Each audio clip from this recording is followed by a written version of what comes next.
Bismillahirrahmanirrahim. Assalamualaikum warahmatullahi wabarakatuh. Em, Alhamdulillahirrabbilalamin. Hari ini hari Rabu ya, di puasa yang ke-21 kita bisa bertemu lagi di kajian My Mindful Ramadan. Alhamdulillah Allah gerakan hati kita, Allah berikan kemampuan ya untuk istiqomah hadir selama 4 pertemuan. Walaupun yang tidak 4 juga tidak apa-apa ya, tapi masih Allah berikan kenikmatan gitu untuk mau hadir di majelis ilmu. Salawat dan salam semoga tercurah limpahkan kepada Nabi Muhammad Shallallahu Alaihi Wasallam yang telah meneladani kita untuk mm, step up, step out gitu ya dari gelap ke cahaya, dari kehidupan yang kurang baik ke yang lebih baik setiap harinya gitu. Alhamdulillah ini sudah ada Teh Nora, Teh Susi, Ambu Satrio, dan juga Teh Sri ya. Oh masih ada juga ada Teh Feti juga ya. Semoga nanti mungkin ada lagi yang join. Dan tentu saja ada Umi yang hari ini akan berbagi ilmunya lagi. Hari ini kita akan kembali mengenal Allah ya, sesuai dengan tujuan kajian kita meraih jiwa yang tenang, ala bizikrillahi tatmainnul qulub. Namun bagaimana kita bisa tenang kalau kita tidak kenal Allahnya ya? Insya Allah kita akan kembali mengenali Allah bersama Umi. Kita bacakan doa dulu. Rabbi zidani ilma warzuqni fahma birahmatika ya arhamar rahimin. Allahumma sholli ala Muhammad wa ala ali Muhammad wa bighfirli wa li walidayya warhamhuma kama rabbayani shaghira. Dan mari kita bacakan Al-Fatihah untuk ruh baik kita semua. Semoga Allah lapangkan hati kita untuk menerima ilmu. Bismillahirrahmanirrahim. Alhamdulillahirrabbilalamin. Ar-Rahmanirrahim. Maliki yaumiddin. Iyyaka na'budu wa iyyaka nasta'in. Ihdinas siratal mustaqim. Siratal ladzina an'amta 'alaihim ghairil maghdubi alaihim waladdallin. Amin. Semoga Allah mudahkan kita menangkap cahaya kebaikan. Baik, kepada Umi dipersilakan. Alhamdulillahirabbil alamin. Terima kasih banyak Teh Fitri yang sudah memandu kegiatan kita, Masya Allah, dari hari eh, waktu itu kita mulainya di hari kedua ya, di hari kedua bulan Ramadan. Insya Allah ini pertemuan terakhir kita di bulan Ramadan secara online, ditutup di hari ke-21. Masya Allah, Alhamdulillahirabbil alamin. Terima kasih juga gitu ya untuk partisipasi dari semuanya gitu. Kalau kegiatan offline yang handle itu eh, Nora ya, kalau kegiatan online yang handle-nya Tesri, kegiatan kajian umum yang handle Tesri ya, terus eh, yang bikin flyernya Kakak Aul gitu ya. Kemudian juga yang memandunya Teh Fitri gitu ya. Nah, ini adalah sebuah harmoni yang sangat luar biasa gitu ya, yang mudah-mudahan kita semua mendapatkan bagian dari pahala kebaikan atas ikhtiar yang dilakukan ini gitu ya. Alhamdulillahirrabbilalamin arsala rasulahu bil huda wan dinil haq liyudhhirahu ala dini kulli wa kafa billahi syahida asyhadu an la ilaha illallah wa asyhadu anna muhammadar rasulullah. Allahumma sholli ala Muhammad wa ala ali Muhammad Robi srohli sodri wa yasirli amri wahlul uqdata min lisani yafqahu qawli. Tidak ada satupun kejadian di atas muka bumi ini melainkan semuanya ada dalam ketetapan, ada dalam kehendak Allah Subhanahu wa taala.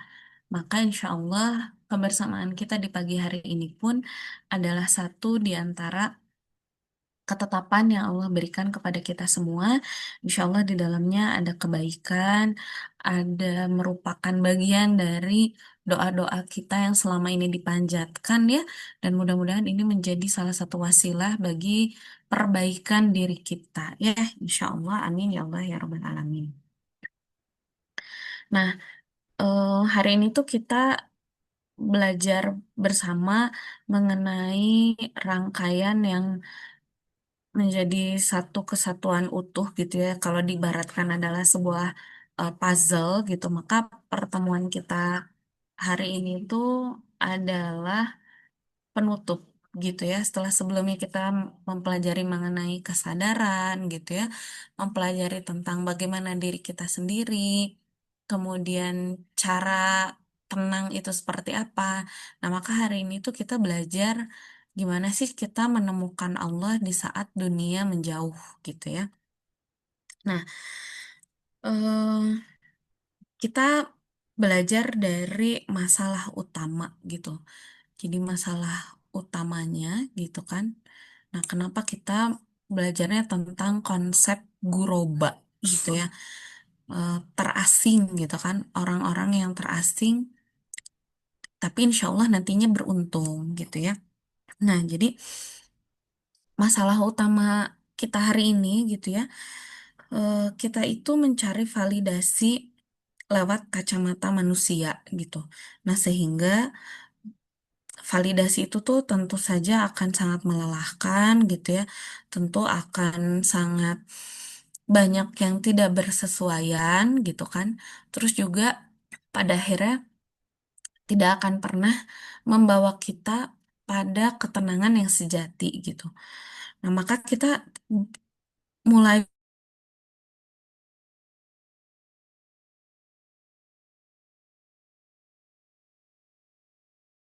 selama ini gitu ya, dari awal pembahasan kita itu adalah bagaimana kita mencari validasi dari langit gitu.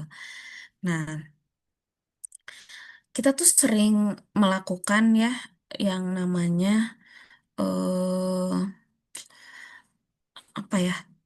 Kita tuh sering terjebak gitu ya, lebih tepatnya gitu.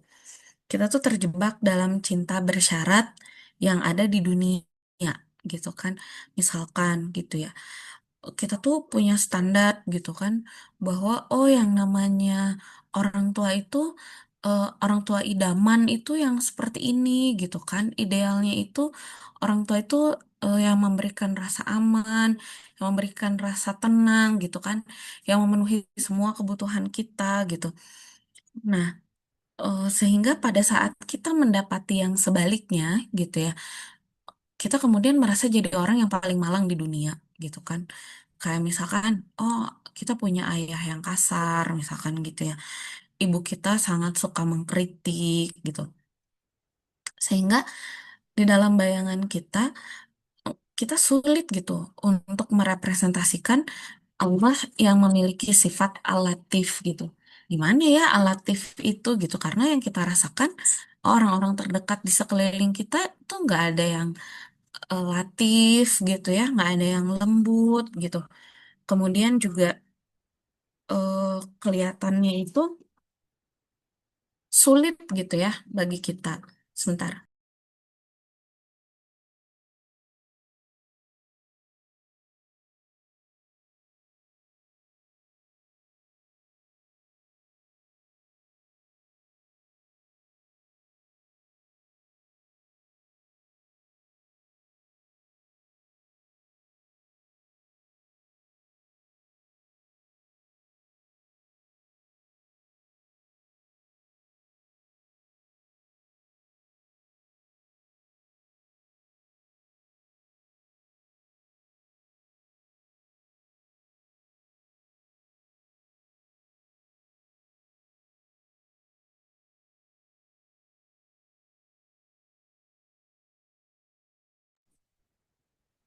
Bentar ya Ambu, Umenya ada perlu dulu.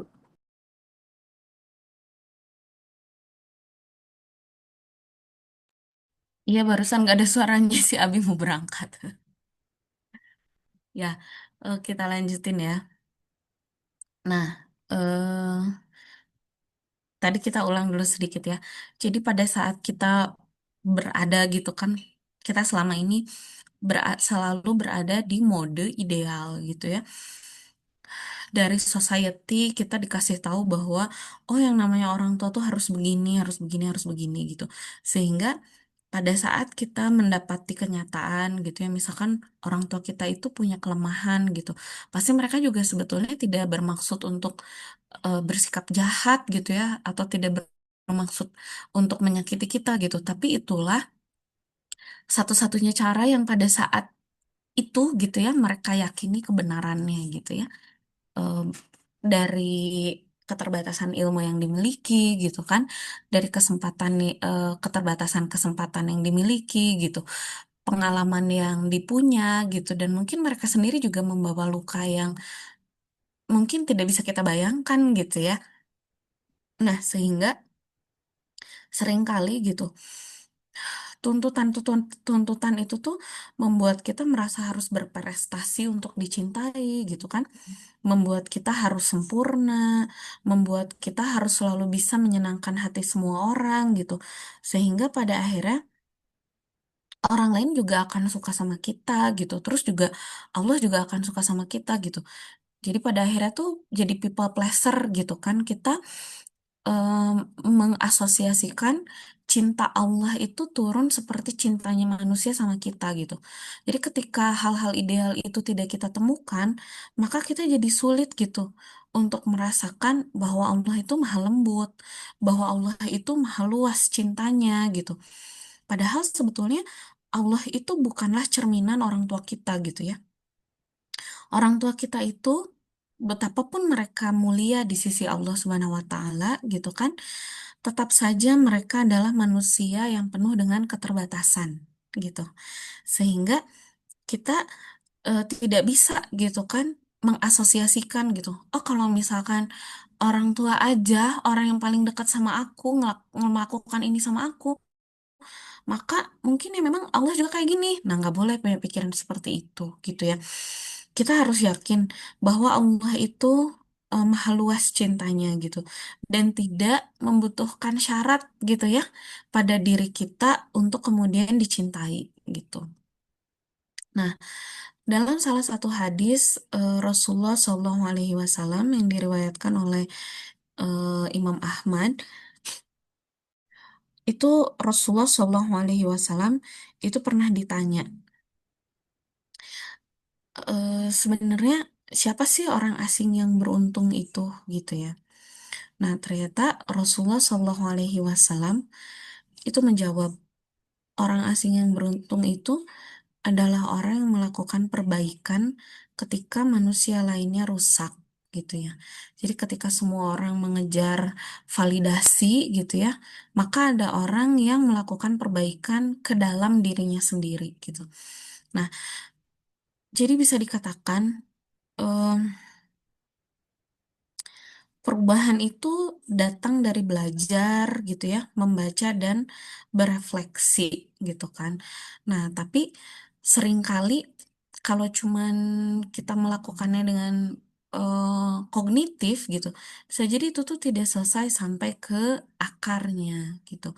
Nah, makanya kenapa kemudian Allah Subhanahu wa taala itu mengajarkan kita gitu ya, eh kalau kita mempelajari gitu, ternyata Islam itu hadir dimulai dalam keadaan asing gitu. Jadi Rasulullah Shallallahu Alaihi Wasallam itu kemudian merasakan validasi spiritual itu kepada mereka yang merasa sendirian gitu, dan ngerasa berbeda.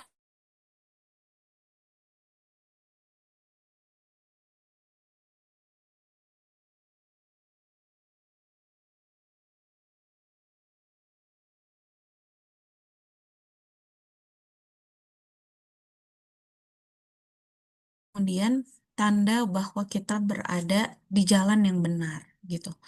Nah, kemudian hadis ini tuh relate-nya dengan apa gitu. Hadis ini tuh relate-nya adalah kita yang sedang berjuang menyembuhkan generational trauma itu gitu ya. Ketika misalkan kita tidak mendapati orang yang sejalan sama kita gitu. Kita pengennya tenang gitu ya. Kita pengennya ngomongnya tuh baik-baik gitu. Komunikasi dengan clear gitu ya. Nggak pakai kode-kode gitu. Sementara orang-orang di sekeliling kita tuh kalau punya keinginan pundung gitu misalkan ya.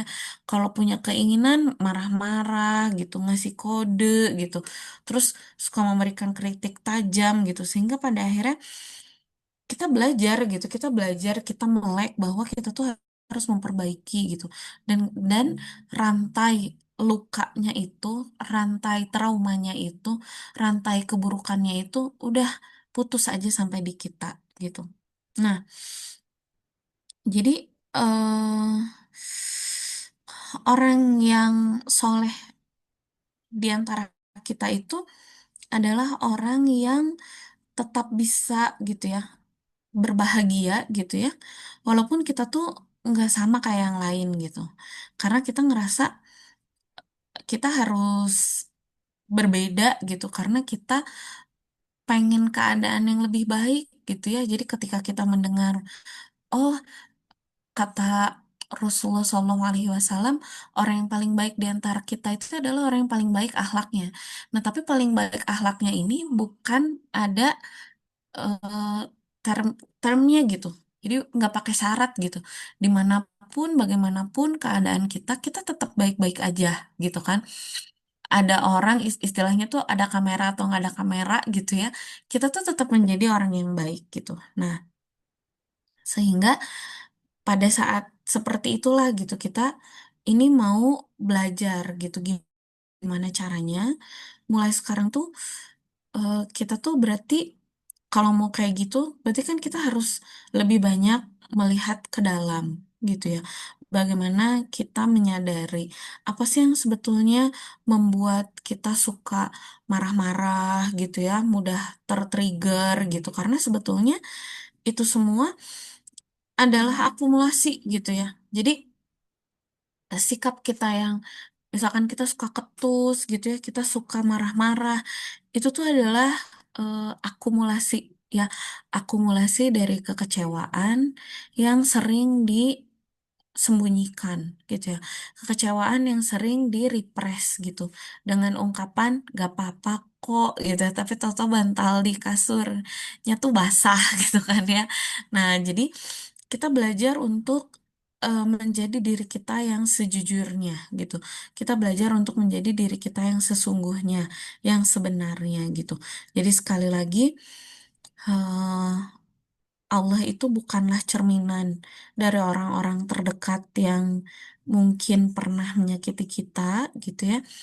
Bahkan ini ada salah satu kisah dari cucunya Rasulullah SAW, Hasan bin Ali bin Abi Thalib. Jadi waktu itu Hasan tuh tinggal di Madinah gitu ya. Kemudian seperti yang kita tahu setelah em, setelah pemerintahannya Rasulullah SAW gitu ya sampai Abu Bakar lah masih damai gitu. Tapi kemudian ketika dipegang kekhalifahan itu oleh Umar, Utsman, Ali itu sudah mulai banyak sekali fitnah yang menimpa kaum muslimin gitu. Tidak terkecuali dalam keluarga Rasulullah SAW, khususnya adalah putranya ya, putranya Ali bin Abi Thalib yaitu Hasan.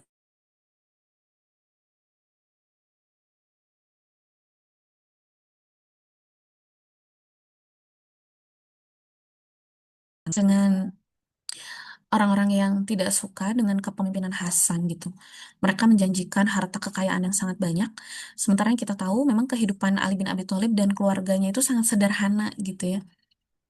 Subhanallah, istrinya Hasan ini, beliau tergerak ya, tergerak hatinya untuk terlibat dalam konspirasi itu. Suatu pagi, dia mencampurkan racun ke dalam minuman Hasan bin Ali bin Abi Thalib.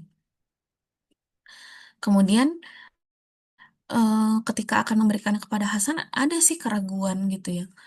Tapi ternyata dia lebih memilih melanjutkan rencana jahatnya dan memberikan minuman beracun itu kepada Hasan.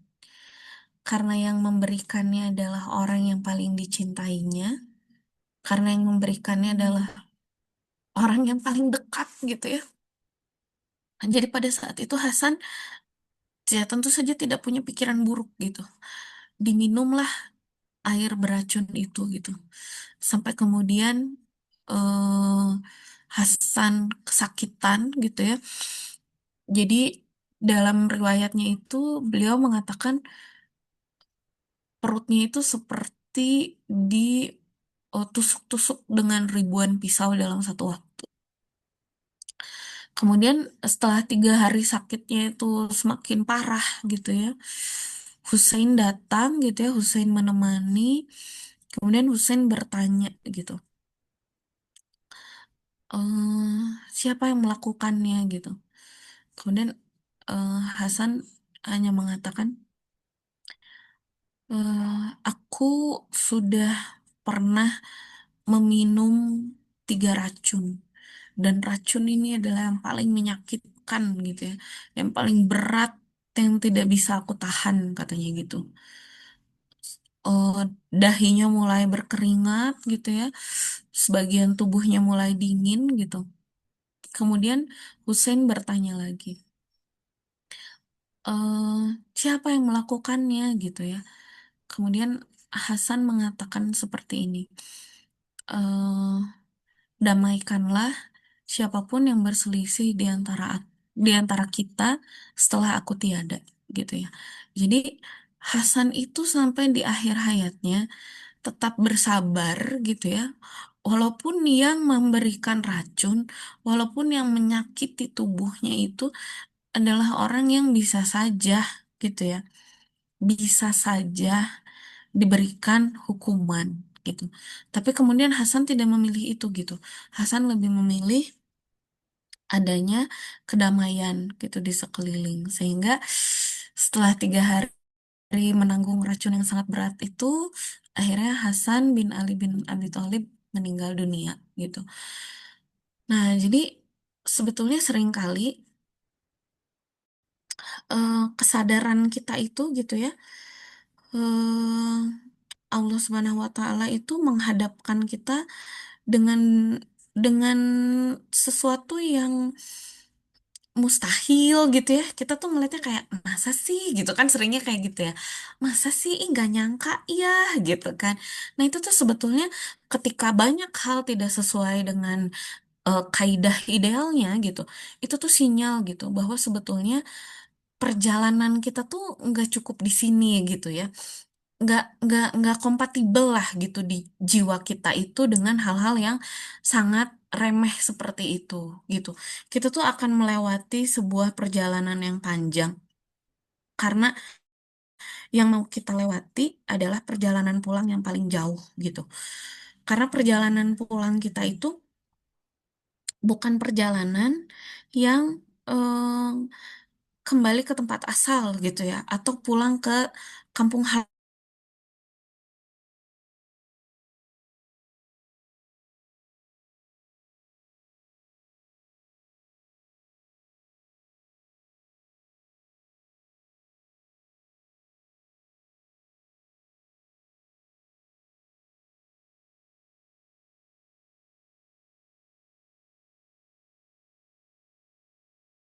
gitu kan ya. Yang kita jadikan patokan itu adalah ucapan manusia, dan yang kemudian kita jadikan pembuktian juga adalah perilaku manusia gitu.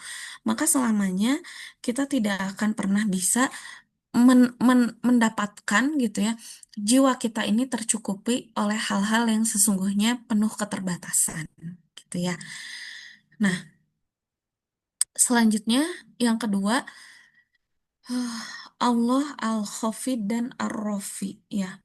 Jadi Allah Subhanahu wa Ta'ala gitu kan seringkali kemudian gitu ya, setelah kita mendapati bahwa hal-hal yang ideal itu ternyata tidak bisa kita dapatkan gitu ya di dunia ini gitu, nggak ada yang betul-betul eh, sempurna gitu ya. Kita tidak akan pernah bisa mendapatkan segala sesuatu yang ideal gitu. Selalu akan ada cacatnya, selalu akan ada celahnya gitu. Nah, maka kita belajar untuk mengelola kekecewaan terhadap takdir atau kekecewaan terhadap segala ketetapan Allah gitu. Nah, di sini kita belajar gitu ya untuk membingkai ulang pemikiran kita, untuk membingkai ulang perasaan kita gitu. Seringkali Allah Subhanahu wa taala merendahkan posisi kita di mata manusia gitu ya, lewat berbagai macam keterbatasan gitu ya, lewat berbagai macam kegagalan atau bahkan mungkin fitnah gitu ya. Itu tuh sebetulnya untuk meninggikan derajat kita secara ruhiyah gitu. Allah tuh lagi belajar gitu ya, lagi ngebelajarin kita gitu. Kalau saya tuh paling suka kalimatnya tuh adalah Allah tuh sengaja gitu ya. Allah tuh sengaja ngebelajarin kita gitu. Seperti dikisahkan oleh Al-Quran melalui pelajaran Nabi Yusuf alaihi salam gitu. Jadi beliau itu tidak disukai oleh kakak-kakaknya gitu ya. Itu tuh bukan karena perangainya yang buruk gitu, bukan karena akhlaknya yang tidak baik gitu, tapi justru karena beliau itu orang yang sangat baik gitu ya, dan memiliki ketampanan yang sangat luar biasa, sehingga timbul kecemburuan di hati kakak-kakaknya gitu.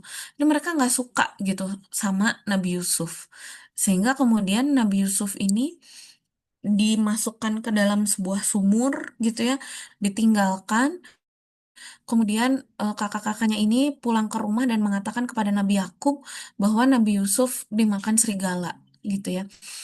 Nah, pada saat itu Nabi Yakub pun sampai-sampai disebutkan di dalam Al-Quran itu matanya menjadi putih karena beliau itu menangis gitu ya, terus-menerus menangis gitu ya, tidak henti-hentinya menghadapi kehilangan yang sangat berat gitu ya, karena tidak menjumpai Nabi Yusuf gitu. Nah, jadi ini tuh ketika Nabi Yusuf dimasukkan ke dalam sumur itu tuh sebetulnya kan analogi gitu ya. Seringkali kita di dalam kehidupan ini mungkin akan merasakan titik terendah dalam hidup kita. Kayak ngerasa berat banget ya hidup gitu. Bahkan kalau Maryam itu, Ibunda Maryam itu dalam salah satu ayat Al-Quran menyebutkan beliau tuh pernah mengatakan seandainya aku tidak dilahirkan di dunia gitu. Saking beratnya ya, saking sulitnya gitu, titik terendah yang mereka harus hadapi gitu. Kemudian bukan cuman itu gitu kan, ternyata setelah ada yang menyelamatkan gitu ya, kemudian dikeluarkan dari sumur, ternyata harus dijual sebagai budak gitu kan. eh Setelah itu Nabi Yusuf itu diambil menjadi budak gitu ya, karena akhlaknya yang sangat baik, wajahnya yang rupawan, diangkatlah menjadi seorang anak gitu kan ya, di rumah seorang menteri lah ya, mungkin pejabat lah petinggi gitu ya. Dan ternyata digoda lagi gitu kan, digoda oleh eh, Zulaikha gitu ya, sehingga kemudian dia dimasukkan ke dalam penjara. Udah melewati titik terendah, kemudian selanjutnya memasuki babak baru yang bukannya semakin baik gitu ya kalau di mata manusia, mungkin bentuknya adalah semakin terasing gitu kan, semakin buruk gitu. Jadi dinginnya sumur, dinginnya penjara itu dialami oleh Nabi Yusuf alaihi salam gitu. Ya mungkin kalau kita lihat ini adalah kita sebut sebagai sebuah kehancuran gitu ya, terpuruk gitu kan, gagal gitu kan. Nah, ini tuh kalau kita anggap sebagai manusia biasa mah siapa sih yang kuat gitu ya? Siapa sih yang bisa gitu ya menanggung beban sekeras ini gitu? Udah mah eh, apa namanya, tidak tidak diterima oleh keluarganya gitu kan, dibuang oleh kakak-kakaknya, dijual dijadikan budak, kemudian difitnah dengan fitnah yang sangat kejam gitu ya, dimasukkan ke dalam penjara gitu. Kita sebagai manusia mungkin berpikirnya harusnya Yusuf hancur gitu kan. Harusnya Yusuf habis gitu, tamat riwayatnya gitu kan. Kalau istilah TikTok yang sekarang tuh kan ya, tamatlah sudah Alkisah kami gitu ya. Jadi udah nggak ketolong gitu. Apalagi yang mau dijadikan harapan gitu ya. Kayaknya udah nggak ada lagi kemungkinan untuk bisa bangkit, kemungkinan untuk bisa punya kehidupan yang lebih baik gitu kan, karena nggak ada lagi celahnya gitu. Udah habis gitu kan, direndahkan, diasingkan, difitnah, tidak disukai gitu. Udah lengkap gitu kan ya, double combo gitu. Apa yang belum dialami gitu ya? Nabi Yusuf sudah mengalami semuanya gitu. Sehingga pada akhirnya gitu, em, itu semua tuh mungkin kalau bagi manusia adalah kehancuran yang sebenarnya gitu ya. Tapi ternyata coba kita lihat kisah berikutnya gitu. Ternyata keburukan gitu ya, kehancuran, keterpurukan gitu ya yang dialami Nabi Yusuf itu ternyata adalah sebuah tarbiyah gitu ya, sebuah pendidikan gitu. Kalau bisa dibilang tuh mungkin itu adalah sebuah latihan gitu ya yang diberikan oleh Allah Subhanahu wa taala untuk kemudian meruntuhkan tembok kesombongan di dalam hati kita sebagai manusia gitu. Nah, di sini diibaratkan oleh disimbolkan melalui kisahnya Nabi Yusuf alaihi salam. Jadi Allah mau meruntuhkan tembok yang menghalangi pandangan kita gitu terhadap kebesaran dan kekuasaan Allah Subhanahu wa taala gitu. Jadi bisa jadi sebuah masalah itu bukan benar-benar masalah gitu. Tapi bisa jadi masalah itu adalah cara Allah mengijabah doa-doa kita gitu. Mungkin kalau nggak bisa dilakukan dengan eh, apa namanya tadi ya, nggak bisa nih kita dengan belajar berefleksi gitu. Kayaknya kita bebal nih, susah dibilangin bandel banget gitu kan kitanya gitu. Sehingga kemudian sama Allah itu kita diberikan petunjuk melalui hal-hal yang mungkin pada akhirnya membuat kita harus menyerah. Aku nggak tahu harus gimana lagi. Aku bingung. Nah, pada saat aku nggak tahu harus gimana lagi, pada saat kita bilang, aku bingung harus apa lagi, aku nggak tahu mau apa setelah ini, maka itu adalah tanda bahwa kita ini penuh keterbatasan dan sudah seharusnya kita itu kembali menyerahkan semua urusan kita ke tangan Allah Subhanahu wa Ta'ala. Gitu, ya. Nah, kita lanjutkan. Nah, teman-teman, ini saya punya eh, satu, mungkin di sebelah kanan ya, teman-teman bisa melihat adanya sebuah mangkok. Ya, itu ada mangkok yang pecah gitu. Seringkali kita berpikir bahwa, oh kalau mangkoknya udah pecah gitu ya, kalau hati kita sudah hancur gitu kan, berkeping-keping gitu, maka sudah tidak ada harapan gitu ya. Jadi pada saat kenyataan tidak sesuai dengan keinginan kita gitu, terus kita gagal, kita ditolak gitu, kita harus merelakan sesuatu yang begitu kita inginkan, tapi tidak bisa kita dapatkan gitu ya. Nah, kita tuh merasa bahwa artinya semua ini sudah selesai gitu. Nah, tapi lain halnya dengan kita sebagai seorang muslim gitu. Eh, Rumi pernah mengatakan bahwa seringkali luka adalah tempat di mana cahaya memasuki kita gitu ya. Jadi maksudnya bahwa sebetulnya bisa jadi luka itu kalau misalkan tidak diberikan obat oleh manusia, maka Allah sendirilah yang kemudian akan menjahitnya gitu. Nah, makanya di sini ada eh, sebuah mangkok gitu ya, sebuah cawan yang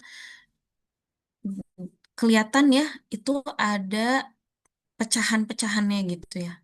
Nah, jadi ini tuh pada saat kita mengalami kekecewaan gitu ya, pada saat kita mengalami kehancuran gitu.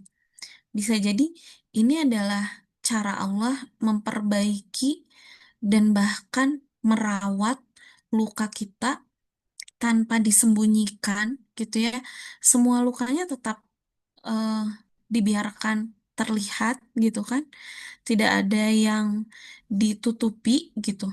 Tetapi justru keindahan itu muncul dari ketidaksempurnaan dan keindahan itu seringkali muncul walaupun semuanya tidak selalu berjalan sesuai harapan gitu.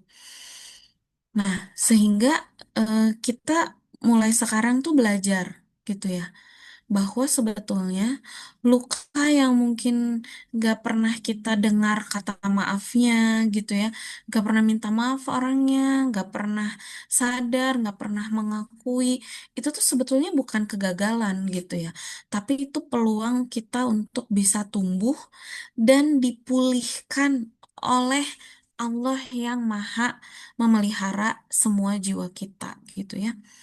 Jadi kita tidak perlu gitu ya merasa hancur gitu ya. Kita tidak perlu merasa bahwa kita ini tidak layak gitu. Karena apa gitu?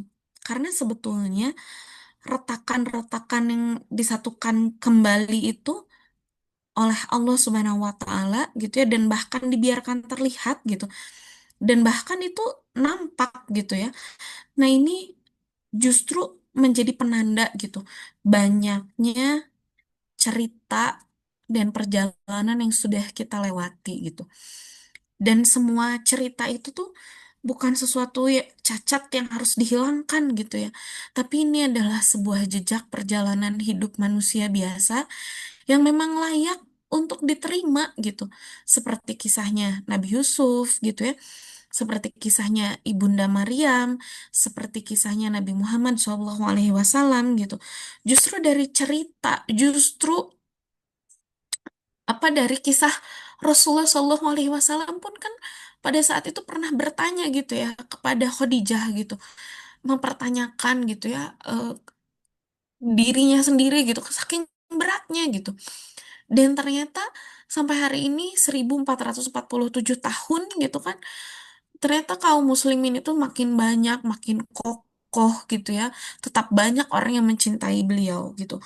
Nah, sehingga sekali lagi, luka kita itu adalah jejak perjalanan yang membuat kita tuh punya nilai gitu ya, punya makna. Ada perjuangan yang pernah kita torehkan di dalam kehidupan ini gitu ya. Sehingga kita tidak perlu khawatir gitu ya. Walaupun misalkan manusia menghancurkan kita, kita tidak perlu khawatir karena ada Allah gitu ya yang akan memberikan keamanan yang sejati ya, kenyamanan yang sebenarnya gitu. Allah memberi keamanan yang sesungguhnya gitu. Sehingga kita tidak lagi memohon-mohon gitu ya, kita tidak lagi menuntut manusia memberikan apa yang tidak mereka miliki gitu. Nah, jadi mudah-mudahan simbol mangkok yang disatukan dengan emas ini itu menjadi pengingat buat kita semua gitu, bahwa hati kita yang pernah hancur bisa sangat mungkin gitu ya Allah perbaiki menjadi jauh lebih indah dan lebih kuat gitu ya dengan segenap kasih sayang dan perlindungannya gitu.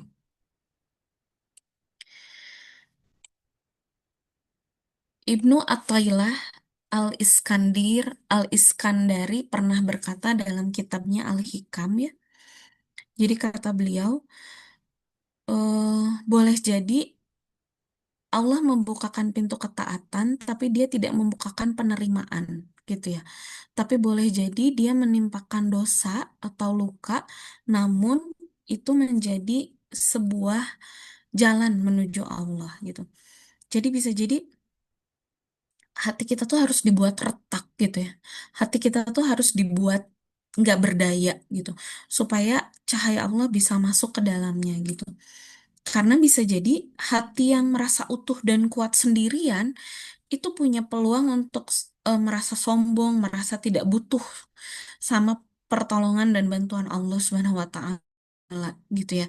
Nah, maka lemahnya hati kita gitu ya, ketidakberdayaan kita, kebutuhan kita akan Allah Subhanahu wa taala bisa jadi adalah tanda kerendahan hati gitu. Yang justru itulah pada akhirnya akan membantu kita gitu ya untuk pulih sesuai dengan keinginan Allah Subhanahu wa taala. Yang pertama kita ngerasa sabar gitu ya, menerima semua yang Allah berikan, Allah gariskan di dalam kehidupan kita ini sebagai bagian dari sejarah hidup yang kita terima seutuhnya gitu. Kemudian kita juga ridho gitu ya, kita berdamai dengan takdir gitu, bahwa titik terendah, titik terasing, titik terberat gitu ya, berkeping-kepingnya hati kita itu adalah kesengajaan gitu ya. Allah sengaja membuat skenario itu untuk mendewasakan jiwa kita gitu. Sehingga pada akhirnya kita selalu berharap hanya kepada Allah gitu. Jadi kita tidak lagi mengharapkan eh, pujian dari manusia gitu ya, validasi dari manusia gitu, karena kita disiapkan oleh Allah gitu ya untuk menampung cinta yang jauh lebih besar, yaitu kasih sayangnya gitu ya. Jadi kita udah nggak begging-begging lagi gitu ya, kita nggak minta-minta lagi kepada sesama manusia gitu, kepada sesama makhluk. Karena yang namanya makhluk itu sama-sama gitu. Kita pasti akan sama-sama tidak berdaya, sama-sama punya banyak keterbatasan gitu. Nah, makanya kita jangan mengutuk retakan-retakan yang ada di hati kita gitu ya. Kita jangan pernah ngerasa hancur, jangan pernah merasa tidak layak gitu ya. Karena em, luka yang kita rasakan ini adalah cara Allah memastikan bahwa tidak ada lagi penghalang antara kita dengan cahaya yang pengen Allah berikan kepada kita, gitu ya. Nah, dalam salah satu istilah tuh disebutkan gitu, bahwa ketika pikiran kita tidak cukup kuat untuk mengubah kita gitu ya, maka seringkali Allah Subhanahu wa taala itu menggunakan luka sebagai jalur ekspres gitu.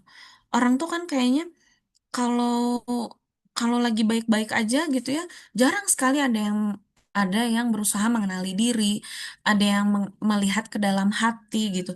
Tapi ketika dia terluka gitu, dia lebih cepat gitu kan memaksa untuk berhenti berharap pada sesuatu yang ternyata sejauh ini terbukti tidak bisa memenuhi kebutuhan kita. Kan gitu ya.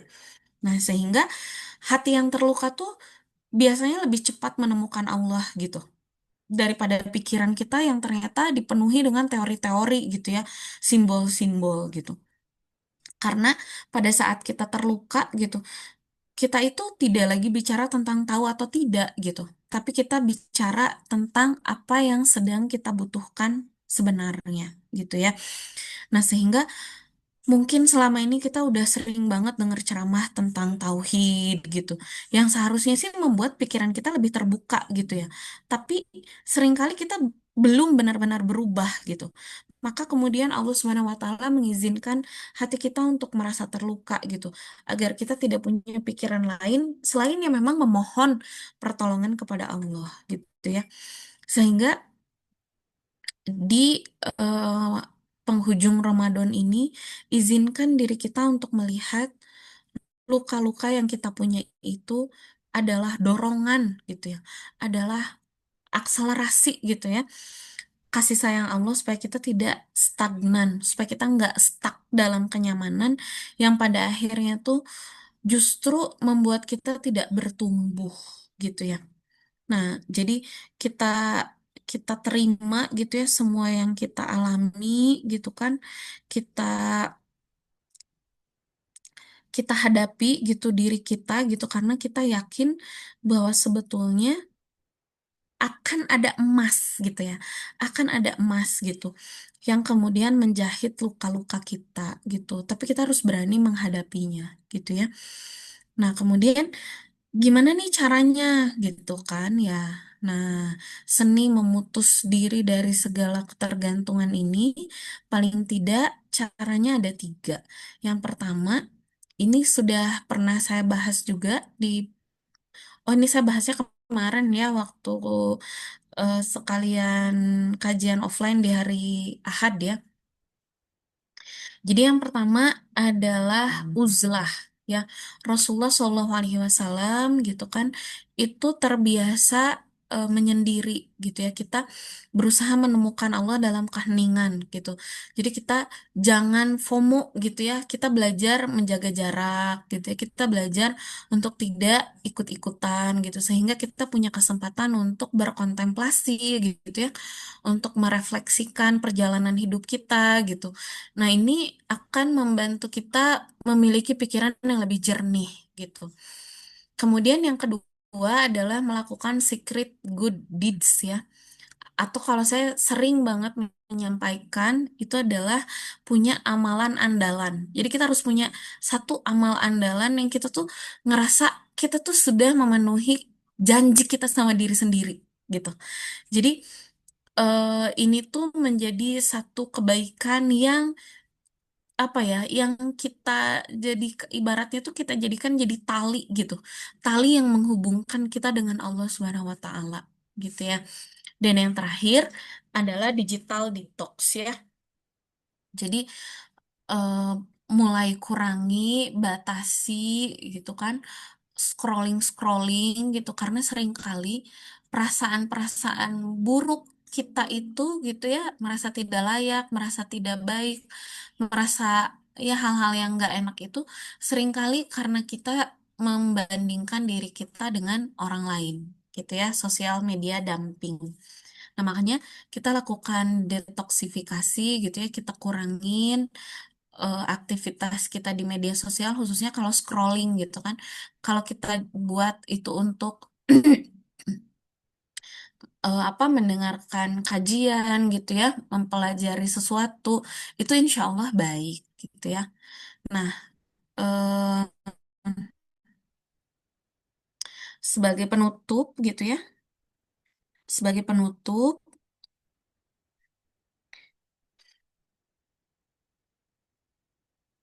Allah tuh bisa jadi gitu ya selalu sebetulnya ada di sekitar kita gitu. Tapi kemudian kita yang terlalu berisik gitu ya, kita yang terlalu seringkali banyak pikiran gitu ya, sehingga pada akhirnya terluput gitu ya, terluput dari bentuk-bentuk penyadaran atau kalau biasa kita suka bilang tuh hidayah gitu. Padahal mungkin bisa jadi sebetulnya hidayah itu sudah datang dan pergi gitu ya. Tapi karena kita terlalu disibukkan dengan berbagai hal yang eh, mendistrak kita gitu, sehingga pada akhirnya kita terluput gitu ya dari sinyal-sinyal yang sudah ditawarkan Allah Subhanahu wa taala gitu. Nah, makanya untuk menuju kan ya di awal itu kita bahas bahwa yang namanya ketenangan hati itu adalah tahapan di mana hati kita sudah bisa mencapai nafsul mutmainnah gitu ya. Nah, maka mutmainnah ini, nafsul mutmainnah ini dia akan bisa hadir pada saat kita bisa mengatakan pada diri kita bahwa oh, udah cukup aja gitu ya. Allah sebagai penolongku gitu ya. Cukup aja gitu kan. dengan mengingat Allah, dengan menyebut nama Allah, itu cukup untuk bisa memulihkan, bisa meredakan sakit kita gitu ya. Karena perjalanan menemukan Allah itu bukan perjalanan keluar gitu, tapi perjalanan jauh menyelam ke dasar diri yang paling jujur gitu ya. Sehingga kita tidak lagi khawatir pada saat dunia menjauh gitu, karena sebetulnya kita paham, karena sebetulnya kita sadar bahwa sebenarnya pada saat dunia tampak menjauh, orang-orang terdekat tampak mengecewakan, itu adalah cara Allah mengosongkan ruang di hati kita supaya hanya Allah yang mengisinya gitu. Dan itu adalah kedatangan yang sesungguhnya gitu. Bagaimana kita datang ke diri kita yang sebenarnya ya, the ultimate arrival gitu ya. Walau alam bisawab, semoga perjalanan kita dari awal eh, Ramadan ini sampai pada akhirnya Allah berikan kita kesempatan untuk bisa menemukan diri kita gitu ya, dan merasakan besarnya kasih sayang dan penerimaan Allah Subhanahu wa taala. Allah tidak melihat apa-apa dari diri kita gitu ya. Allah melihat setiap eh, sujud kita gitu, dan penilaian Allah adalah satu-satunya yang abadi gitu ya. Kita tarik nafas sama-sama ya. Bayangkan bahwa insya Allah Allah tuh sedang menatap kita gitu ya, membuka gitu ya, istilahnya tuh kayak membuka tangannya untuk mendekap kita gitu, karena sesungguhnya Allah tuh tidak membutuhkan kita yang sempurna gitu ya. Tetapi apapun yang sedang kita alami gitu, maka kita harus merasakan bahwa kita tuh sudah penuh dengan cinta dan penerimaan Allah, sehingga tidak butuh lagi validasi dari sesama makhluk. Ya, walau alam bisawab. Terima kasih. Assalamualaikum warahmatullahi wabarakatuh.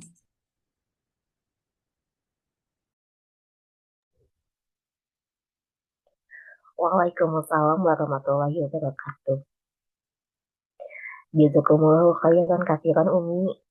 Materinya kalau bagi saya hit the heart banget ya, sangat menyentuh hati dan membuat kita tersadar ya untuk menanggalkan validasi manusia, menanggalkan kacamata manusia, namun memakai kacamata baru ya, yaitu sudut pandang langit, sudut pandangnya Allah.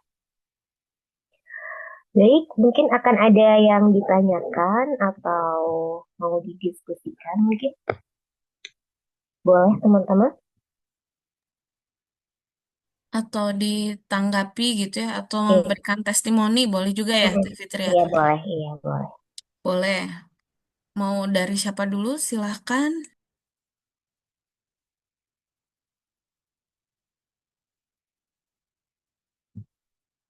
Iya, ada Teh Nora, Teh Susi, Teh Ambu Satrio, dan yang lain-lain nih.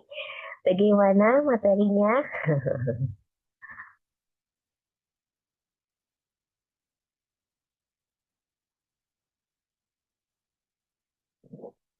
Halo, Assalamualaikum. Waalaikumsalam ada. Waalaikumsalam warahmatullahi wabarakatuh. Ya, Sebelumnya, perkenalkan nama saya tuh Dita dan mungkin ini pertama kalinya saya mengikuti kajian ya dan jadi muka baru gitu di sini. Dan untuk materinya, eh, menurut saya beneran sangat membuka juga karena kadang-kadang saya juga berpikir kenapa di dunia ini tuh nggak seperti yang saya ekspektasikan gitu. Tapi ternyata memang apa ya, Allah Subhanahu wa taala itu punya punya bukan nggak bisa dilihat dengan kacamata sebagai manusia gitu, apalagi dengan idealnya kita gitu sebagai manusia. Masya Mungkin Allah. itu yang bisa saya sampaikan dan terima kasih banyak atas materinya. Sama-sama, Teh Dita. Barakallahu fiik. Masya Allah. Nah, enggak. Ada lagi, boleh. Iya Umi, Miss Gita ini adalah teman saya ya. Oh, Masya Ya, Allah. dari Sumedang, alhamdulillah ya bisa hadir sekarang. Oke. Ya, selanjutnya yang lain. Hmm,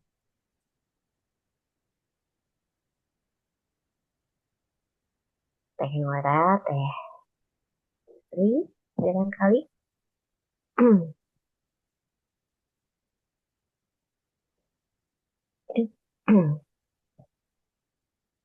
Atau mau di chat juga boleh kalau misalnya masih ragu untuk open mic. Ya, boleh, boleh.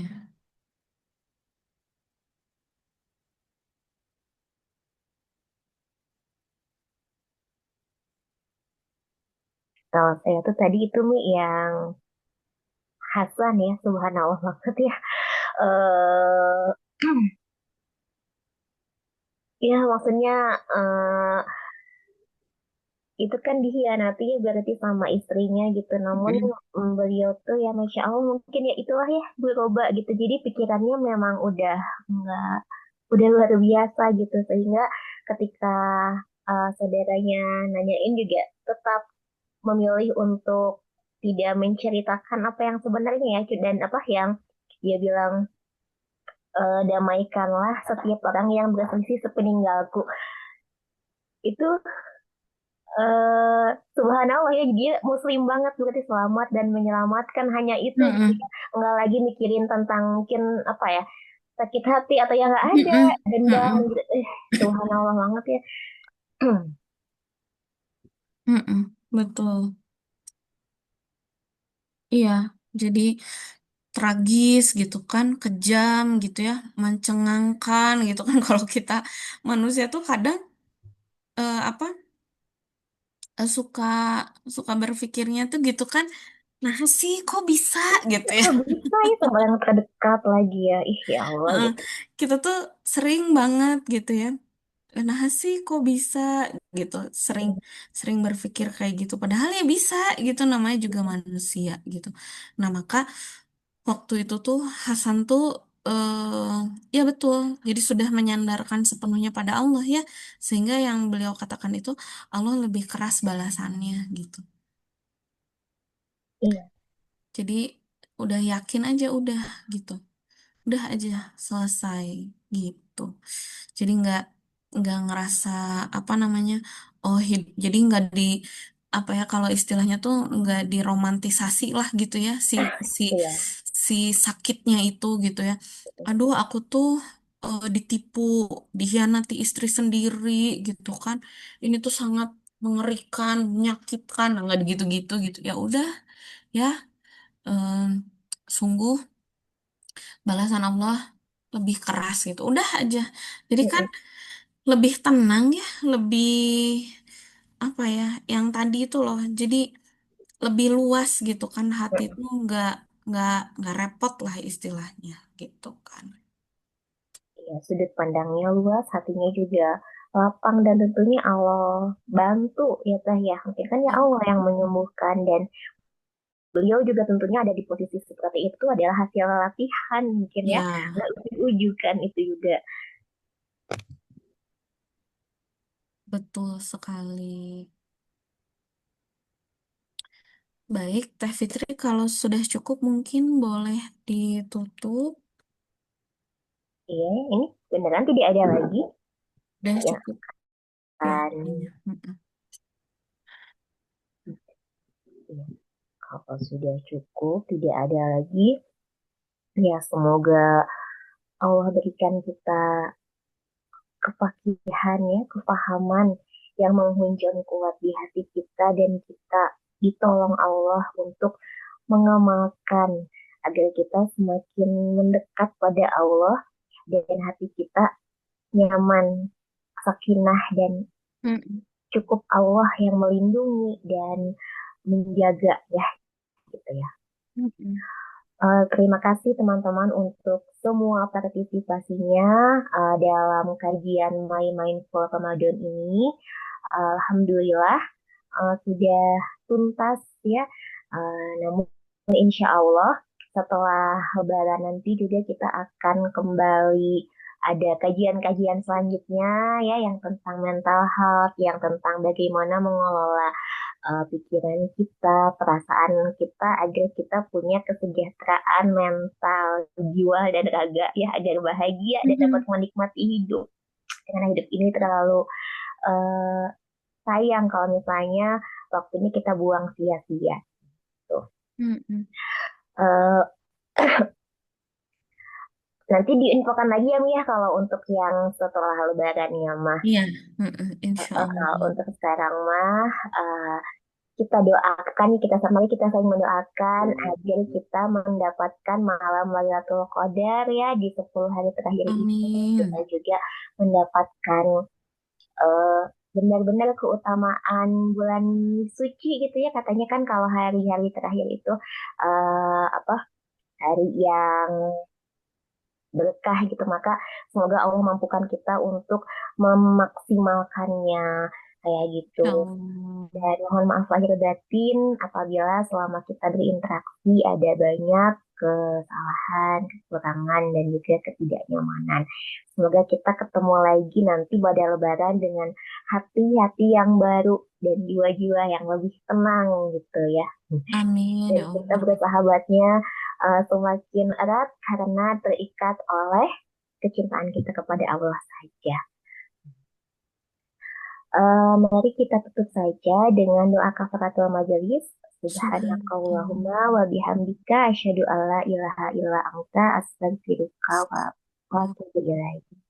Rabbana taqabbal minna innaka antas samiul alim. Semoga Allah menerima ikhtiar belajar kita hari ini. Amin ya Allah ya Rabbal Alamin. Baik teman-teman, jazakumullahu khairan kasiron. Sampai jumpa di kajian-kajian selanjutnya. Eh, kita tutup saja. Wassalamualaikum warahmatullahi wabarakatuh. Waalaikumsalam Waalaikumsalam. warahmatullahi wabarakatuh. Mohon maaf lahir dan batin. Sampai ketemu lagi ya. Sehat-sehat semuanya. Insya Allah Allah terima semua ibadah kita ya. Amin ya Allah ya Rabbal Amin. Alamin. Izin Amin. pamit. Assalamualaikum. Waalaikumsalam.